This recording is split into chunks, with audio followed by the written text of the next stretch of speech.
interessante é que quando eu comecei a anotar, eu estava lá em Jonas. E o primeiro dos livros da história de Jonas fala de um homem que não queria seguir algo que Deus determinou para a vida dele. E é exatamente o que eu estava fazendo no início. Quando eu estava relutando em escrever e em falar aquilo que o Senhor queria que fosse escrito e aquilo que fosse falado. E à medida que eu fui avançando, eu fui percebendo, Senhor, como o Senhor é maravilhoso. E é por isso que todas as vezes eu falo que quando tenho a oportunidade de falar algo da parte de Deus, eu fico muito feliz.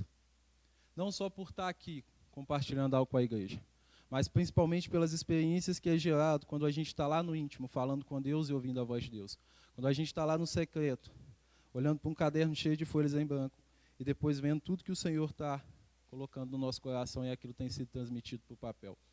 Então a minha oração no meu lar foi para que o Senhor nos abençoe nessa noite com essa palavra, e que essa palavra ela possa ser um divisor de água nas nossas vidas. Que ela possa nos inspirar e nos dar condição de dar um pontapé inicial. Que ela nos tire da nossa zona de conforto e nos faça avançar em direção que o Senhor tem determinado para as nossas vidas e que, acredito eu, tem muita coisa lá esperando por nós. Quero convidar os irmãos a abrir as suas Bíblias no livro de Jonas. Nós vamos ler o capítulo 1. Todo ele. Jonas, capítulo 1.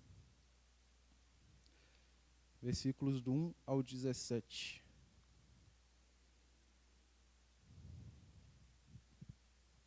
Amém?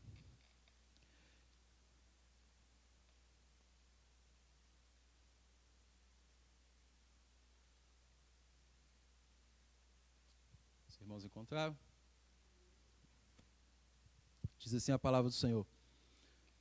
Veio a palavra do Senhor a Jonas, filho de Amitai, dizendo: Levanta-te e vai à grande cidade de Nínive e clama contra ela, porque a sua malícia subiu até mim. Jonas, porém, levantou-se a fim de fugir de diante da face do Senhor para Tarsis. Desceu a Jope, onde achou um navio que ia para Tarsis. Pagou sua passagem e embarcou nele, a fim de ir com ele para Tarsis, para longe da presença do Senhor. O Senhor, contudo, mandou ao mar um grande vento, e fez no mar uma grande tempestade, de modo que o navio estava a ponto de despedaçar. Então temeram os marinheiros e clamava cada um ao seu Deus, e lançaram ao mar a carga do navio, para o aliviarem do seu peso. Jonas, porém, desceu ao porão, onde se deitou e dormia, um profundo sono. O mestre do navio chegou a ele e disse: Como podes dormir? Levanta-te e invoca o teu Deus. Talvez assim ele se lembre de nós, para que não pereçamos. Então disseram cada um ao seu companheiro: Vinde e lancemos sorte, para que saibamos por que nos sobreveio este mal. E lançaram sorte, e a sorte caiu sobre Jonas. Então lhe disseram: Declara-nos tu agora, por que nos sobreveio este mal? Que ocupação é a tua? De onde vem? Qual é a tua terra? De que povo és? Respondeu-lhes ele: Eu sou hebreu e temo ao Senhor, o Deus do céu, que fez o mar e a terra. Então os homens se encheram de grande temor e lhe disseram: O que é isso que fizestes? Pois sabiam os homens que fugia da presença do Senhor, porque lhes tinha contado. Disseram-lhe: Que te faremos nós para que o mar se acalme? Porque o mar se agitava cada vez mais. Ele lhes disse: Levantai-me e lançai-me ao mar, e o mar se aquietará. Eu sei que por minha causa vos sobreveio esta grande tempestade. Entretanto, os homens remavam, esforçando-se para alcançar a terra, mas não podia, porque o mar ia se embravecendo cada vez mais contra eles. Então clamavam ao Senhor: Ó Senhor, nós te rogamos, não nos deixe perecer por causa da vida deste homem, e não ponha sobre nós sangue inocente, porque tu, Senhor, fizestes como te aprouve. Então levantaram a Jonas e o lançaram no mar. Cessou o mar da sua fúria. Temeram, pois, estes homens ao Senhor com grande temor, e ofereceram sacrifícios ao Senhor e fizeram votos.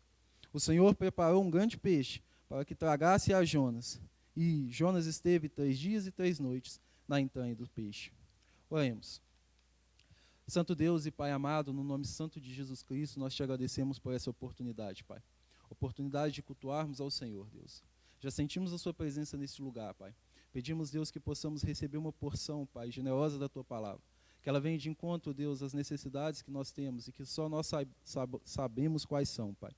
Que em nome de Cristo Jesus, o Senhor fale com cada um de maneira personalizada. Nós oramos e entregamos ao Senhor a tua palavra em nome de Jesus Cristo. Amém, Senhor. Acredito eu que a maioria dos irmãos que aqui estão já conhecem a história de Jonas. Ou pelo menos por alguma vez já ouviram falar da história de Jonas. Só recapitulando, para que quem não se lembra ou pouco ouviu, saiba, Jonas foi um dos profetas menores, o quinto dos profetas menores. Jonas foi o responsável por profetizar no tempo do reinado de Jeroboão II. Foi ele quem profetizou que Israel venceria os sírios. E foi Jonas quem predisse a toda Israel sobre a restauração das suas fronteiras. E tudo aquilo que Jonas profetizou, de fato, aconteceu. O que o tornava um profeta considerável no seu tempo, um homem de respeito. Jonas foi o enviado por Deus para ir até Nínive, clamar contra aquele povo, falar com aquele povo, pregar para aquele povo. Porque o que aquele povo vinha fazendo não agradava a Deus. E todos os seus pecados já tinham subido até Deus.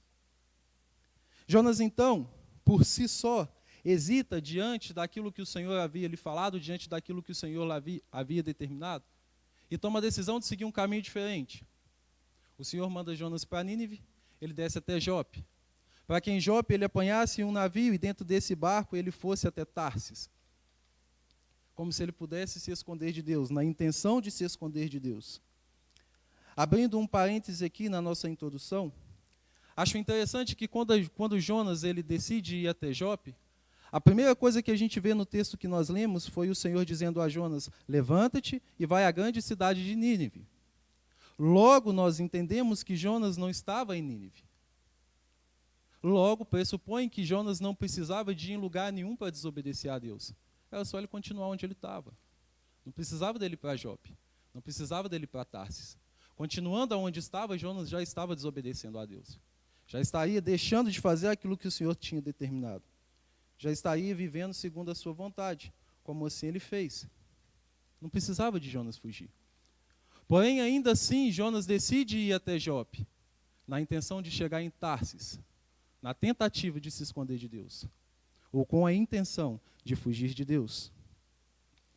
Jonas acreditava que, fazendo isso, ele teria em si mesmo, internamente, a sensação de que o Senhor não estava lhe vendo mais. Como se alguém conseguisse se esconder de Deus, fugir da presença de Deus, se afastar do olhar poderoso de Deus. E é por isso que Jonas faz o que faz. Mas o mais interessante de tudo isso é que o Senhor interrompe a viagem de Jonas. O texto vai dizer, no versículo 3 e 4, que Jonas ele entra dentro do navio, e esse navio tinha como destino a cidade de Tarsis. Em um determinado momento dessa viagem, o que o Senhor faz? O Senhor começa a agitar as águas. Uma grande tempestade surge em alto mar. A Bíblia vai dizer que aquele barco balança para todos os lados, e em um determinado momento ele estava a ponto de despedaçar. Cenário de pavor e morte total. E aí eles começam a tirar a sorte, ficam desesperados. O que está acontecendo com a gente? O que a gente pode fazer para que isso acabe? Até que então decidem e entendem a necessidade de lançar Jonas fora do barco. E talvez nós nos perguntemos, por que o Senhor fez tudo isso? E só existe uma resposta, por conta da misericórdia de Deus. Misericórdia e graça de Deus. E talvez você se pergunte, Renan, mas misericórdia de Deus para com Jonas? A misericórdia não deveria ser para com o povo de Nínive? Se ele não quisesse ir, por que o Senhor não mandou outra pessoa? Por que não foi outro para lá? Já que a preocupação de Deus era aquele povo. Porque Deus queria tratar o coração de Jonas antes de tratar o coração do povo. Porque Deus queria promover misericórdia na vida de Jonas, antes de promover misericórdia na vida do povo. Eu só posso falar aquilo que eu já vivi. Eu só posso mostrar para as pessoas aquilo que já foi aplicado na minha vida. Eu não posso ensinar ninguém a viver algo que até então eu não pude ter vivido. Eu não posso falar de algo que eu não experimentei. Eu não posso falar de algo que eu ainda não vivi. Jonas carecia da misericórdia de Deus, assim como o povo de Nínive carecia da misericórdia de Deus. Por isso, Jonas só podia falar da misericórdia de Deus quando ele experimentasse a misericórdia de Deus. E aí o povo de Nínive também ia poder experimentar da misericórdia de Deus, assim como Jonas experimentou a misericórdia de Deus. As pessoas lá fora querem experimentar a misericórdia de Deus. E às vezes nós necessitamos da misericórdia de Deus. E para falar para as pessoas da misericórdia de Deus, nós temos que alcançá-la nas nossas vidas primeiramente, para depois ofertá-la para as pessoas. E elas poderem experimentar e serem cheias dessa misericórdia. Há poucos dias atrás eu ouvi de um pastor e eu achei muito interessante, ele falando que ele não gosta de beber água. Ele não tem o hábito de beber água. Passa o dia inteiro e às vezes ele nem se lembra de beber água. E ele conheceu uma pessoa que teve um problema de saúde por falta de água. Uma pessoa que bebia pouquíssima água. E ela acabou tendo um problema de saúde por conta de água. E aí, conversando com essa pessoa que teve o problema de saúde por conta de água, essa pessoa disse para ele, olha, o meu problema ele não foi causado porque não tinha água. O meu problema ele não foi ocasionado porque eu não tinha acesso à água. Até porque, afinal de contas, a água é muito fácil de se alcançar. Em todos os lugares tem. As pessoas oferecem até de graça quando a gente pede. O meu problema é que eu não tinha sede. E como eu não tinha sede, eu não me lembrava de beber água. E o que eu percebo hoje é que muitas pessoas não têm tido sede. E por conta disso, elas não têm buscado a Deus. E por conta disso, elas têm se esfriado cada vez mais. E em contrapartida, nós que conhecemos a água que sacia todas as sedes, precisamos nos encher dessa água, a ponto de nos transbordarmos para que as pessoas possam receber um pouco daquilo que tem gerado nas nossas vidas. E possam também se saciar com essa água. Voltando para o texto, é como se Deus olhasse para a vida de Jonas e falasse, você vai ficar fugindo a vida inteira? Você vai ficar tentando fugir e se esconder de mim a vida inteira? É isso que você vai fazer? Porque se for, eu vou interromper a história aqui e agora. Para você entender que ninguém consegue fugir de mim. De uma vez por todas, para cair a ficha de que ninguém consegue se esconder de mim. De que ninguém consegue correr de mim. Talvez por algum momento, você até queira, e nós até queremos, correr da presença de Deus. Como se Ele não fosse mais nos enxergar, como se Ele não fosse mais nos ver. Talvez a gente passe por algumas experiências, talvez a gente experimente algumas coisas, e a sensação que nós temos é, eu vou fugir de Deus. Eu não quero mais contato com Deus. Por que que eu tenho que passar por isso? Por que na minha vida? Por que na minha casa? Por que na minha família? Por que comigo? Por que com meu ente querido? Se Deus fosse tão bom assim, isso não podia ter acontecido comigo. Afinal de contas, eu sirvo a Ele. Afinal de contas, eu tenho relacionamento com Ele. Afinal de contas, eu tenho vida com Ele. E aí, o que vem na nossa cabeça é, eu vou fugir. Eu vou me esconder, eu não quero mais relacionamento. Irmãos, e nós não vamos conseguir fazer isso de forma alguma. Não existe profundeza que você mergulhe que você vai conseguir se esconder de Deus. Não existe caverna escura que você entre que você vai conseguir se esconder de Deus. Não existe lugar secreto que os olhos do Senhor não conseguem te ver lá dentro. Em todos os lugares onde você está, os olhos de Deus estarão sobre você e a presença de Deus vai estar do seu lado. Porque Ele é um pai que guarda os seus filhos e aonde quer que um deles estejam, ali está Deus também. Queira você ou não. Os olhos de Deus sempre estarão perto de você, olhando para você. Lá atrás, Adão e Eva, eles tentaram se esconder de Deus. E Deus educadamente pergunta a eles onde vocês estão. Não tem como se esconder de Deus, irmãos. 2 Crônicas, no capítulo 16, no versículo 9, vai dizer que os olhos de Deus, ele contempla, ou em outra tradução, eles passam por toda a terra. A todos Deus vê, a todos Deus enxerga, e a todos Deus alcança. Não existe caminho que a gente possa seguir, que a gente não vá se afastar da presença de Deus. Não existe uma maneira pela qual a gente vai conseguir se esconder da presença de Deus. Ele é onipotente, Ele é onisciente, Ele está em todos os lugares, Ele sabe de todas as coisas. E nesse momento Ele está olhando para cada uma das pessoas da terra, e Ele está vendo o que cada uma delas estão fazendo. Deus guarda a vida dos seus filhos, e zela pela vida dos seus filhos. E quando Ele nos chamar para algo, prepara, porque Ele vai te usar. Queira você ou não, Deus vai te usar. Mas voltando nós aqui para a história, para finalizar a nossa introdução e já começarmos aqui a mensagem, Jonas, ao ser jogado no mar, ele é engolido por um grande peixe. E a Bíblia vai dizer que ele fica no ventre do peixe por 3 dias e por 3 noites. E depois de reconhecer a sua condição dentro do ventre daquele peixe, depois de olhar para si mesmo e entender a necessidade que ele tinha de alcançar a misericórdia de Deus e o arrependimento por conta de ter escolhido errado, Jonas então começa a orar e a resposta de Deus é, uma ordem ao peixe: vomita Jonas na terra. E assim o peixe faz. Eu fico imaginando, e eu estava pensando lá em casa, quando eu estava escrevendo esse texto, o que passava na cabeça dos marinheiros, quando eles lançaram Jonas na água. Isso não está escrito na Bíblia, versão Renan atualizada, falando eu com as minhas palavras. Imagino eu que eles devem ficar, ou ter ficado, completamente preocupados, depois de jogar Jonas no mar. Até porque a própria palavra vai dizer que eles não queriam carregar a culpa de sangue inocente nas suas costas. Eles não queriam a morte de Jonas. Por isso, no versículo 13, a Bíblia vai dizer que eles se esforçavam para remar cada vez mais na tentativa de vencer aquela tempestade pela própria força. Eles não queriam jogar Jonas na água. E depois de jogar, eles devem ter ficado conversando um com os outros. E aí? O que será que aconteceu? Será que morreu? Será que se afogou? Será que o mar jogou ele nas pedras? Será que foi comido por algum animal? Talvez o mais otimista deles, ou aquele que tem um pouquinho de apego, deve ter pensado: nada, às vezes ele sabia nadar, deve ter passado um barquinho e deu carona para ele.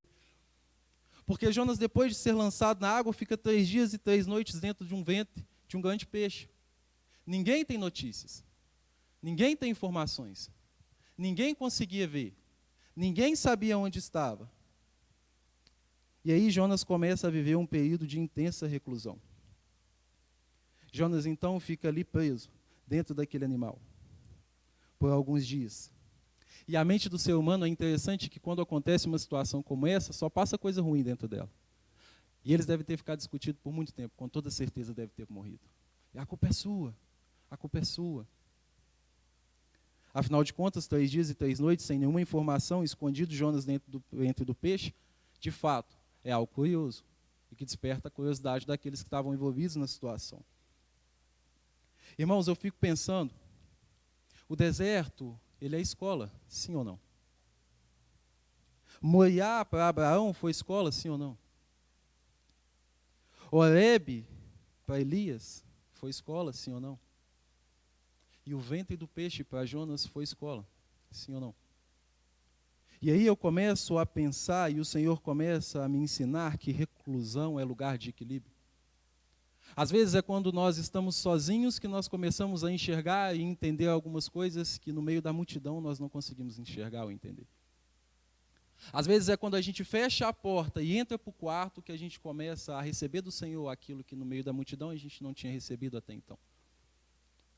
Às vezes é quando a gente está no lugar de intimidade que a gente começa a perceber e enxergar verdades que até então para cada um de nós ainda eram ocultas. Verdades essas que nós precisávamos aplicar nas nossas vidas. E foi nesse período de reclusão que Jonas começou a enxergar a necessidade que ele tinha de reconhecer a sua condição interna, em virtude da misericórdia de Deus para com a vida dele. Foi olhando para o fim do poço, foi enxergando um cenário de morte, que ele percebeu que ele não era ninguém, que a decisão que ele tinha tomado foi errada, e que agora ele precisava da misericórdia de Deus, uma segunda chance para poder recomeçar. E às vezes é nesse período de reclusão que nós percebemos e conseguimos enxergar o quanto nós carecemos da misericórdia de Deus. O quanto nós necessitamos da misericórdia de Deus. Quando Elias estava sozinho, lá no ribeiro de Querite, Elias ele profetiza, e um tempo de seca ele começa a se fazer. Nenhuma espécie de água caía do céu, nem gotas de orvalho, nem sereno, a terra estava completamente seca. E o Senhor manda Elias lá para o ribeiro de Querite. E aí no ribeiro de Querite, Elias foi abastecido de algo natural, que era a água, e que ele conseguia ir lá e retirar com as suas próprias mãos. E a Bíblia vai dizer que os pães e a carne, ela vinha do céu, através dos corvos. Ou seja, em todo tempo, Elias foi abastecido de algo natural e de algo espiritual. Nada lhe faltou. Enquanto ele estava sozinho no ribeiro de Querite, ele teve a experiência de ver Deus lhe sustentando em todo o tempo. Quando Jesus ele foi levado por Espírito ao deserto para ser tentado, Satanás levou Jesus para o alto do monte. Ou seja, nem todo deserto é o diabo que te leva e nem todo monte é Deus que te conduz. Porém, essas coisas a gente só começa a entender e a gente só consegue enxergar quando a gente está recluso, quando a gente está sozinho, quando a gente está passando por algumas experiências. E Deus está evidenciando isso em nossos corações. Promovendo em nossas vidas coisas que nós necessitávamos e que às vezes por conta do contato com muitas pessoas, nós não conseguimos viver porque nós não tivemos um tempo para estar com Deus, e para ouvir a voz de Deus, e para experimentar um pouco daquilo que Deus pode e faz na vida da gente. Por isso é importante tirar esse tempo. Às vezes deixar de postar na internet o que não é para ser postado na internet. Às vezes deixar de contar para as pessoas o que não é necessário contar para as pessoas. Existem projetos de Deus que é entre você e Deus. E que as pessoas só vão ficar sabendo quando Deus mostrar para as pessoas o que Ele está fazendo na sua vida. Nem tudo é para ser contado. Nem tudo é para ser postado. Nem tudo é para ser anunciado. Nem tudo é para ser escancarado. Existem coisas que você precisa viver na reclusão. E dentro da reclusão, o Senhor vai te ensinar lições preciosas. E quando você sair da reclusão, você vai ter força para viver o que tiver que viver. Pode ter certeza que os dias que Jonas passou dentro do peixe, ele conseguiu perceber que a sua decisão foi a mais errada de todas que ele tinha tomado na sua vida. E às vezes nesse período que a gente enxerga e percebe que a gente tem feito muita coisa que precisamos melhorar.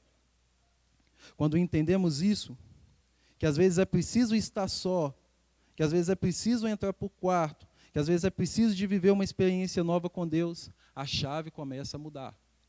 A vida começa a se transformar. As coisas começam a se fazer diferente. Por isso que nós não podemos olhar para o tempo de reclusão e achar que isso é um problema. Porque de fato não é um problema. De forma alguma isso é um problema. É sempre Deus promovendo um lugar de segurança para nos guardar. Talvez não seja o lugar dos seus sonhos, talvez não seja o lugar que você queira, talvez não é o melhor lugar para se estar, mas é o lugar que Deus preparou para que você experimente a misericórdia dele na sua vida. Não tem por que reclamar disso, irmãos. Esse é o lugar seguro de Deus, para que Ele possa te fortalecer e te guardar. Segunda lição, e isso é algo que o pastor ele ensinou para a gente lá na classe que a gente está tendo, onde a gente tem aprendido algumas lições para que a gente possa ministrar, e eu guardei isso. A segunda lição ela vai dizer que abrir mão da direção apontada por Deus vai fazer você cansar, sofrer e perder tempo. Eu não sabia, mas o pastor nos contou. Jonas estava em Jope. A ordem de Deus é para que Jonas fosse para Nínive. A decisão de Deus, a decisão de Jonas era ir para Tarsis. De Jope até Nínive, 800 quilômetros. De Jope até Tarsis, 3.400 quilômetros. De Jope até Nínive, plano de Deus, experiência com Deus, relacionamento com Deus, intimidade com Deus, fortalecimento de Deus. De Jope até Tarsis, o navio foi balançado. Experiência de naufrágio, experiência de morte, lançado no mar, engolido por um peixe. Sabe, irmãos, todas as vezes que a gente insistir em deixar de lado aquilo que Deus tem mostrado para que a gente faça, para tomar uma decisão por si mesmo, a gente vai cansar, sofrer e perder tempo. Assim como Jonas cansou, sofreu e perdeu tempo. Todas as vezes que a gente decidir caminhar por uma direção que a gente achar ser a melhor decisão para as nossas vidas, a gente vai cansar, vai frustrar e vai perder tempo. Em contrapartida, quando a gente ouvir a voz de Deus e seguir o caminho de Deus, a gente vai experimentar coisas tão incríveis e maravilhosas que até as dores, elas vão ser prazerosas. Se tem algo que eu tenho visto hoje nas pessoas, é o cansaço acumulado por conta de decisões erradas. São pessoas que têm sofrido por fruto das suas escolhas erradas. Pessoas que têm perdido tempo porque têm tomado decisões erradas, seguido caminhos errados, andado segundo a direção que o seu próprio coração tem apontado. E aí essas pessoas têm acabado se frustrando, vivendo uma vida de miséria. Deus tem preparado geografias e nós precisamos nos atentar para qual geografia é essa que Ele tem nos inserido. Deus tem mostrado caminhos, nós precisamos enxergar esses caminhos. Deus tem estabelecido rotas, e nós precisamos caminhar por essas rotas. Todas as vezes que você fugir disso, você vai sofrer, você vai se cansar, e você vai perder o seu tempo. Por isso que a gente precisa nos conectar com a geografia certa que Deus está desenvolvendo para cada uma das nossas vidas. Para que a gente possa ter a nossa caminhada prazerosa. E que quando a gente olhar para trás, a gente perceba que tudo que a gente viveu valeu a pena. Foi difícil, mas foi prazeroso. Foi difícil, mas Deus me sustentou. Foi difícil, mas eu não desisti. Foi difícil, mas eu cheguei até no objetivo. Foi difícil, mas Deus me sustentou. Passei por tudo que eu tinha que passar, mas eu não desisti. Em todo o tempo eu senti a mão de Deus segurando as minhas mãos. E hoje eu posso dizer, venci, alcancei, cheguei aonde Deus queria que eu chegasse. Falei com quem Deus queria que eu falasse. Toquei o coração de Deus, coração de quem Deus queria que eu tocasse. Em momento nenhum eu fugi da rota. De forma alguma eu tomei uma decisão que não fosse aquilo que Deus queria para a minha vida. E por último, irmãos, terceira lição, ela vai dizer que às vezes o problema não está na carga que você carrega, e sim nas decisões que você toma. Acredito que assim como eu, os irmãos já devem ter ouvido várias mensagens, não só nesse texto, mas em vários outros textos, que às vezes as cargas que a gente carrega ao longo da vida têm gerado peso e têm nos atrasado ao longo da caminhada. Que as cargas que a gente carrega, ou as malas que a gente leva por onde a gente vai, às vezes têm gerado peso e nos atrasado pelo caminho. E por isso é importante, às vezes, fazer uma autoanálise e enxergar o que a gente tem levado para onde a gente está indo, para que a gente possa lançar aquilo fora e caminhar uma vida mais leve. Porém, nem sempre o problema vai estar na carga. Nem sempre o problema vai estar na mala que você carrega. E às vezes nós precisamos nos atentar a isso. A palavra vai dizer que quando o barco começou a balançar por todos os lados, os marinheiros começaram a lançar tudo o que tinha dentro do barco, para que ele ficasse mais leve, na esperança de que aquilo resolvesse o problema. E resolveu. Não resolveu. Depois de lançar as cargas no mar, e visto que o problema não foi resolvido e que o mar se agitava cada vez mais, o que eles pensavam? Vamos começar a remar com mais força. Remaram, remaram, se esforçaram. Resolveu? Não resolveu. O barco continuou balançando. O mar continuou se agitando. A dificuldade começou a aumentar cada vez mais. O que resolve o problema daqueles marinheiros? Lançar Jonas na água. Tirar Jonas de dentro do barco. Lançar aquele homem no mar, por mais que aquilo doesse no coração de cada um deles. E aí eu fico impressionado com a vida de algumas pessoas que têm passado por um momento onde a vida delas está completamente bagunçada. O barco está balançando por todos os lados. Um caos total. Uma vida completamente desestruturada. E aquela pessoa entra para o quarto e dorme como se nada tivesse acontecendo. Pessoas que à sua volta têm sofrido por fruto das suas decisões erradas, por consequência das escolhas erradas que ela fez. E ela não está nem aí. Pessoas que, por consequência daquilo que elas fizeram de errado, por consequência dos seus pecados, têm feito com que algumas outras pessoas lancem fora as suas cargas. Deixe de lado, às vezes, os seus princípios. Deixe de lado, às vezes, os seus valores. E ela mesma não se incomoda com nada. Para mim, tanto faz. Não está acontecendo nada comigo mesmo. E a mensagem dessa noite é: precisamos acordar, irmãos. Precisamos assumir uma postura. Precisamos assumir uma conduta. Precisamos olhar para frente, caminhar com a certeza de que aquilo que a gente tem feito agrada de fato ao Senhor, porque senão nós estamos todos perdendo tempo. Estamos todos perdendo tempo. Quando a gente sai da nossa casa para estar dentro da igreja, prestando culto ao Senhor, a gente precisa fazer isso com um coração sincero. Eu não posso estar aqui porque domingo passado eu não estava. Eu não posso estar aqui porque a irmã Sandra está com saudade de mim. Eu não posso estar aqui porque eu quero ver o Heitor. A partir do momento que eu entro aqui dentro, eu quero estar aqui porque eu sei que isso é importante para mim e para Jesus. Porque eu sei que Ele marcou um encontro aqui comigo. Porque eu sei que Ele tem coisas preciosas para fazer na minha vida e através desse momento eu serei fortalecido para executar tais coisas.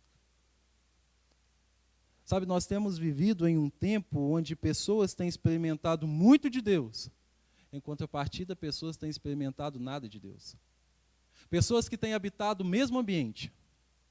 Pessoas que têm estado na mesma geografia. Pessoas que têm estado no mesmo culto, cantando os mesmos louvores, ouvindo a mesma palavra.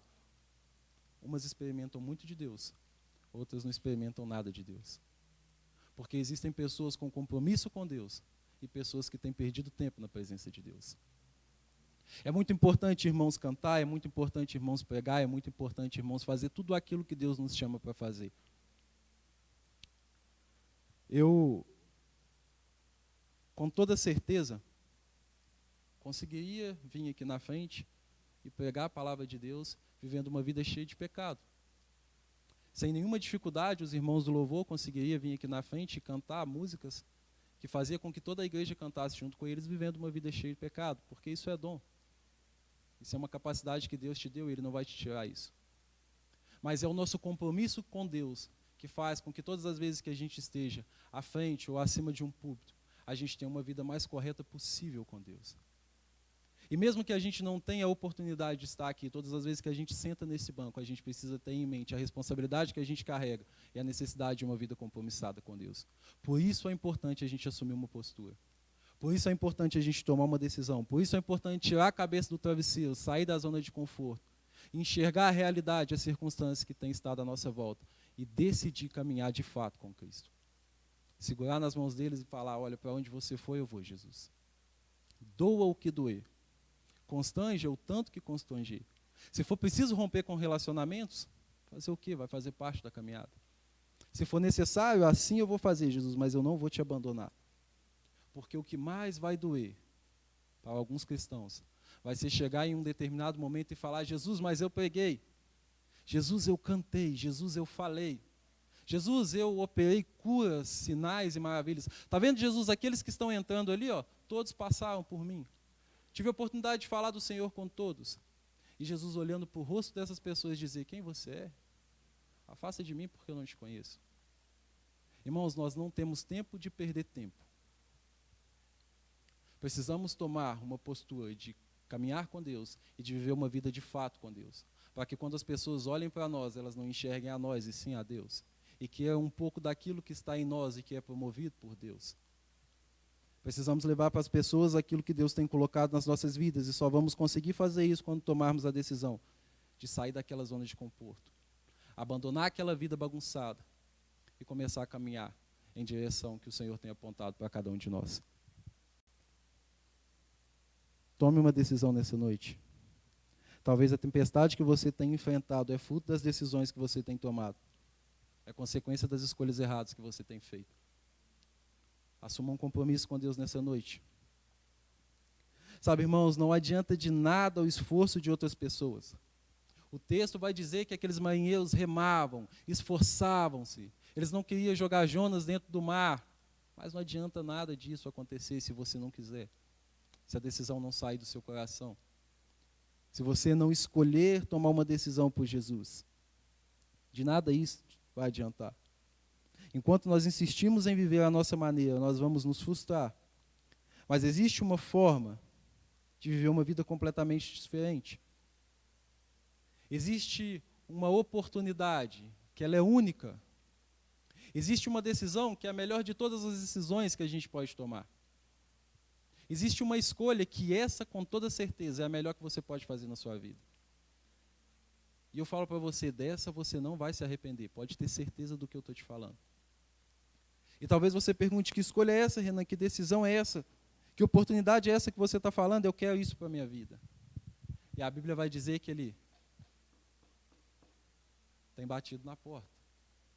Apocalipse 3:20, ele tem batido na porta. Se você abrir a porta, ele entra na sua casa.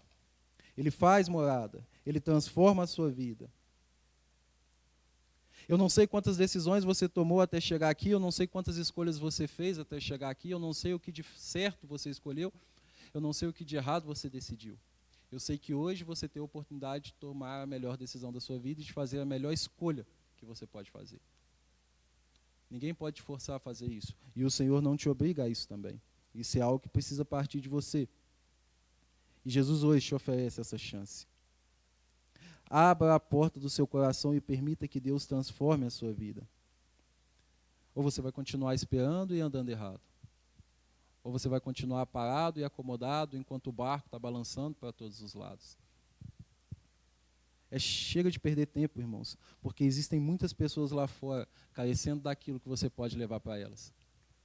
O Evangelho de João vai dizer que erga os vossos olhos e vede os campos, já estão brancos para a colheita. O Senhor tem chamado os ceifeiros. O Senhor tem chamado o seu povo para um compromisso. O Senhor tem chamado a sua igreja para um compromisso. Está na hora da gente assumir essa postura e está na hora da gente caminhar em direção a esse compromisso. Sabe, quero convidar os irmãos para fechar os seus olhos. E talvez tenha alguém que queira tomar uma decisão por Jesus. Talvez tenha alguém que lá no íntimo quer tomar uma decisão por Jesus. Talvez alguém que já tenha ouvido algumas coisas, talvez alguém que já tenha vivido algumas coisas, talvez alguém que já tenha cansado de tudo que viveu até aqui. E hoje quer tomar essa decisão e quer viver uma vida com Jesus, e eu quero orar por você nessa noite. Aí onde você está. Eu tenho certeza que se você fizer isso, você nunca mais vai se arrepender na sua vida. O que Ele faz, o que Ele gera em nós é maravilhoso demais. É a melhor de todas as nossas decisões e, com toda certeza, é a mais assertiva de todas as nossas escolhas. Por isso, não tenha medo. Por isso, não se hesite. Por isso, não se esconda. Ele quer te ver. Ele quer te alcançar. E Ele quer construir um relacionamento com você. Pai amado e Deus querido, no nome santo de Jesus, nós te agradecemos, Senhor, por este tempo e por essa oportunidade. Te agradecemos, Senhor, por este dia, te agradecemos por esse culto, pelos louvores cantados, pela palavra pregada, te agradecemos, Senhor, por tudo que ainda vamos ver e viver neste lugar. Mas em especial, Pai, quero te pedir por pessoas que estão aqui e que talvez queiram tomar uma decisão por você, Jesus. Uma decisão onde elas vão abrir o seu coração para que o Senhor possa adentrar, para que o Senhor possa morar. Pessoas que talvez já até tenham vivido uma vida ao seu lado, mas que por algum momento elas se desviaram, ou que por algum momento elas se afastaram, ou que por algum momento elas se esfriaram, Pai. Mas hoje é dia de encontros, hoje é dia de recomeços, hoje é dia do Senhor restaurar relacionamentos, hoje é dia do Senhor escrever novas histórias, hoje é dia do Senhor, Pai, inspirar novos começos, Senhor. Em nome de Cristo Jesus, Pai, para que esses corações abertos, que eles possam receber a Tua presença nessa noite e que de forma definitiva o Senhor possa morar, Deus, em todas essas vidas, habitar, gerar, Deus, e construir, Deus, grandes histórias em nome de Jesus. Que possam ser usadas e inspiradas pelo Senhor, Deus, para alcançar pessoas e para transformar vidas, Pai. Que o Senhor possa curar as feridas, que o Senhor possa estancar, Pai, as feridas, que o Senhor possa transformar, Deus, que o Senhor possa, Deus, apagar as marcas de pecado, as marcas de passado, Deus, e que o Senhor possa, em nome de Jesus, desenhar futuro, Pai, e preparar destino para todas essas pessoas, Deus. Ó Pai, nós oramos por cada uma delas e te pedimos que o Senhor construa novas histórias, Pai. Prepare novos começos, Deus, e que corajosamente o Senhor possa, Deus, fazer com que essas pessoas, Deus, olhem para o Senhor e enxerguem a maravilha que é te servir, Pai. Nós oramos no nome santo de Jesus.